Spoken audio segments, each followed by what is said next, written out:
आप सभी को जय मसीह की प्रियो। आप में से कई लोग आर्थिक तंगी, पैसे की कमी और कर्ज के बोझ को लेकर चिंतित हैं। चाहे आप कितनी भी मेहनत करें, पैसा आता तो है लेकिन महीने के आखिर तक खत्म हो जाता है। कुछ लोग ऐसे भी हैं जो दिन रात परिश्रम करते हैं, फिर भी कभी आर्थिक स्थिरता नहीं मिलती। क्या आपने कभी सोचा है कि ऐसा क्यों होता है?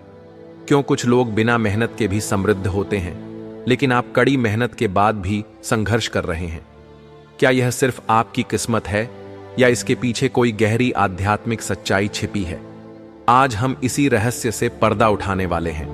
आज के इस वीडियो में हम बाइबल में लिखे पैसे और समृद्धि के 3 स्वर्गीय नियम बताने वाले हैं, जो किसी को भी गरीबी से निकालकर समृद्धि के मार्ग पर ले जा सकते हैं। 99% लोग इन्हें नहीं जानते और यही वजह है कि धन उनके जीवन में टिकता ही नहीं। प्रियो, आप में से कई सारे लोग यह सोच रहे होंगे कि पैसे के बारे में सोचना और ज्यादा पैसा कमाना गलत है, लेकिन बाइबल हमें सिखाती है कि पैसे के बारे में सोचना या पैसा कमाना गलत नहीं है, बल्कि पैसे के लिए मन में लालच पैदा करना गलत है। तो प्रियो, यदि आप इस महीने में परमेश्वर के स्वर्गीय आशीषों को अपने जीवन में देखना चाहते हैं, तो इस वीडियो को अंत तक ध्यान से देखें। और हां, आपने अभी तक इस वीडियो को लाइक नहीं किया है तो अभी वीडियो को लाइक करें और परमेश्वर के इस दिव्य ज्ञान को अंगीकार करें, क्योंकि इसमें बताए गए 3 स्वर्गीय नियम आपके आर्थिक जीवन को पूरी तरह बदलने वाले हैं। तो क्या आप तैयार हैं बाइबल में छिपे पैसे और समृद्धि के रहस्यों को जानने के लिए? तो चलिए शुरू करते हैं। अब मैं आपको 3 स्वर्गीय नियम बताने जा रहा हूं, इसे ध्यान से सुनिए। पहला स्वर्गीय नियम है परमेश्वर को प्रथम स्थान देना।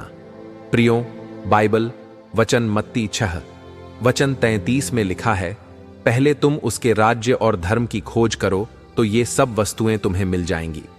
इस वचन में प्रभु यीशु हमें यह सिखा रहे हैं कि यदि हम पहले परमेश्वर के राज्य और उसके धर्म की खोज करें तो बाकी सभी चीजें हमें अपने आप मिल जाएंगी। इसका मतलब है कि यदि आप अपने जीवन में परमेश्वर को पहले स्थान देते हैं तो वह आपकी जरूरतों को पूरा करने की जिम्मेदारी लेता है।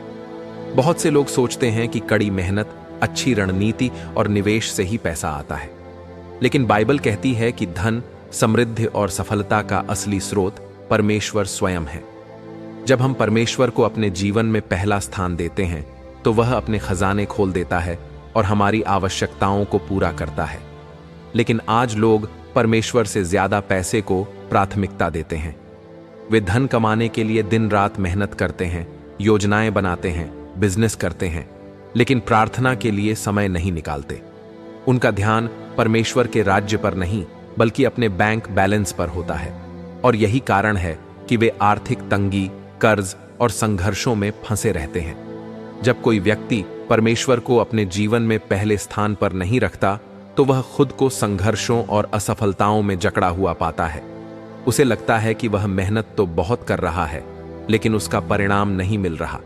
यह इसलिए होता है क्योंकि वह परमेश्वर की इच्छा के खिलाफ जाकर अपने ही बलबूते पर चीजों को पाने की कोशिश कर रहा होता है।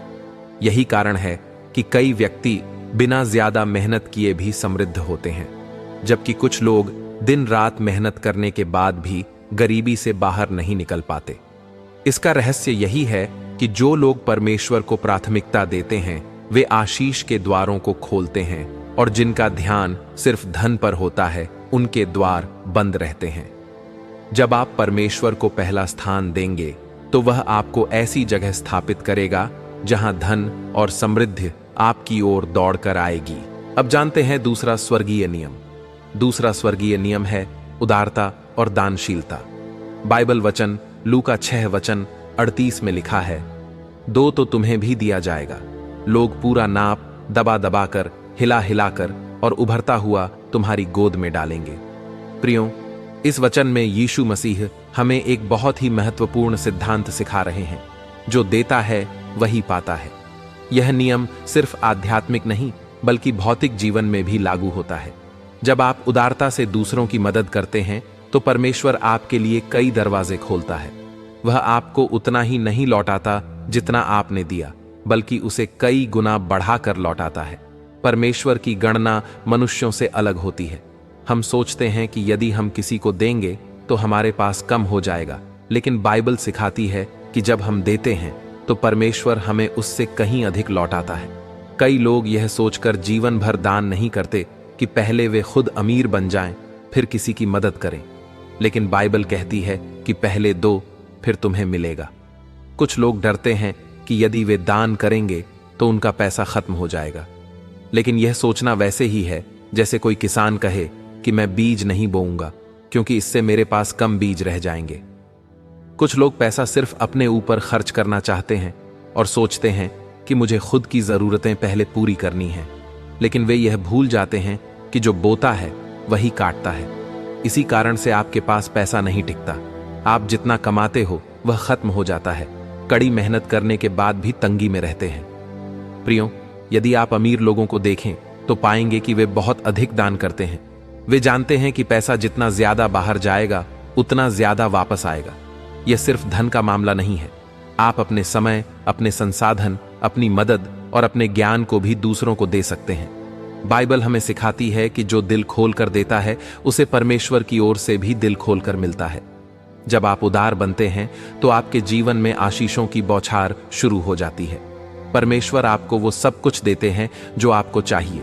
इसलिए प्रियों, देने की आदत डालिए। जब आप दान करेंगे तो धन और आशीषें आपके जीवन में अपने आप बढ़ने लगेंगी। अपनी आय का एक हिस्सा चर्च, गरीबों और जरूरतमंदों के लिए अलग रखें। परमेश्वर पर भरोसा रखें, वह आपको 2 गुना, 3 गुना बल्कि 100 गुना वापस लौटाएगा। और एक बात याद रखें, जो देता है वही पाता है। अगर आप चाहते हैं कि पैसा आपकी तरफ आए तो पहले दान देने की आदत डालें। परमेश्वर कभी किसी उदार व्यक्ति को कमी में नहीं रहने देता। अब बात करते हैं तीसरे स्वर्गीय नियम की।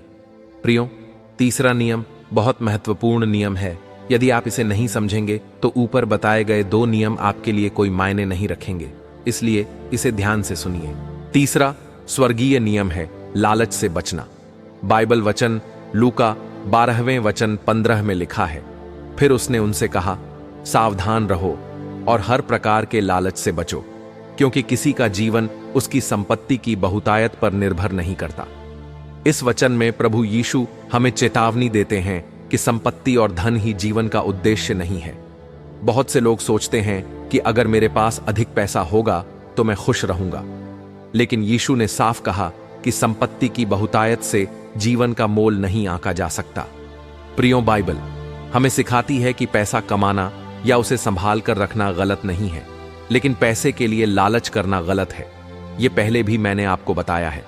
कई लोग यह गलत फहमी पाल लेते हैं कि अगर मेरे पास अधिक पैसा होगा तो मैं सफल और खुश रहूंगा, लेकिन बाइबल बताती है कि पैसा खुद में बुरा नहीं है, बल्कि उसके लिए लालच करना बुरा है। परमेश्वर चाहता है कि हम समृद्ध बने, हम सफलता प्राप्त करें और हमारी जरूरतें पूरी हों। लेकिन जब हम पैसे के प्रति लालच करने लगते हैं तब यह एक अभिशाप बन जाता है और धन का प्रवाह रुक जाता है। फिर चाहे आप कितनी भी मेहनत करें, आपको फल नहीं मिलता। धन आवश्यक है, लेकिन लालच करना विनाश की ओर ले जाता है। यदि हम अपने दिल में पैसे का लालच रखते हैं तो यह हमें आत्मिक रूप से खोखला बना देता है और परमेश्वर की आशीषों को रोक देता है। लालच सिर्फ अधिक पैसा कमाने की इच्छा नहीं है, बल्कि यह एक अतृप्त भूख है जो कभी खत्म नहीं होती। इसी कारण से प्रियों, लालची व्यक्ति के पास पैसा नहीं टिकता। एक लालची व्यक्ति कितना भी कमा ले, वह हमेशा और ज्यादा चाहता है। वह पैसा पाने के लिए सही गलत की परवाह नहीं करता। उसकी पूरी जिंदगी सिर्फ पैसे की दौड़ में निकल जाती है, लेकिन फिर भी उसे संतोष नहीं मिलता। जब कोई व्यक्ति लालची बन जाता है तो वह पैसे को ही अपना परमेश्वर बना लेता है। वह सोने चांदी में अपनी सुरक्षा खोजने लगता है। वह सोचता है कि ज्यादा पैसा ही उसे खुशहाल बनाएगा। वह परमेश्वर पर नहीं, बल्कि अपनी संपत्ति पर निर्भर हो जाता है। इसलिए प्रियों, पैसे कमाएं, लेकिन उस पैसे के लिए अपने मन में लालच न पैदा होने दे। एक बात ध्यान में रखिए, बाइबल हमें सिखाती है कि धन कमाना गलत नहीं है, लेकिन उसके लिए लालच करना गलत है। परमेश्वर हमें आशीष देना चाहता है, लेकिन वह देखता है कि हम पैसे के प्रति हमारा दिल कैसा है। अगर आप लालच से बचेंगे, परमेश्वर पर भरोसा करेंगे और संतोष के साथ जिएंगे तो आशीष आपके पास खुद ब खुद आएगी। तो प्रियों, यह है पैसे और समृद्धि के 3 स्वर्गीय नियम। अब यह आप पर निर्भर करता है कि आप इन 3 स्वर्गीय नियमों को अपनाते हैं या सिर्फ सुनकर भूल जाते हैं। याद रखें, परमेश्वर केवल उन्हीं को समृद्ध धन देते हैं जो उनके आदेशों पर चलते हैं। उम्मीद करता हूं कि परमेश्वर का यह दिव्य ज्ञान आपको समझ आया होगा। अगर आप भी परमेश्वर के वचनों को अपना जीवन मानते हैं तो वीडियो को लाइक करें, कमेंट में आमीन टाइप करें और अपने परिवार के साथ यह वीडियो शेयर करें। प्रभु यीशु आपको आशीष दें। आमीन।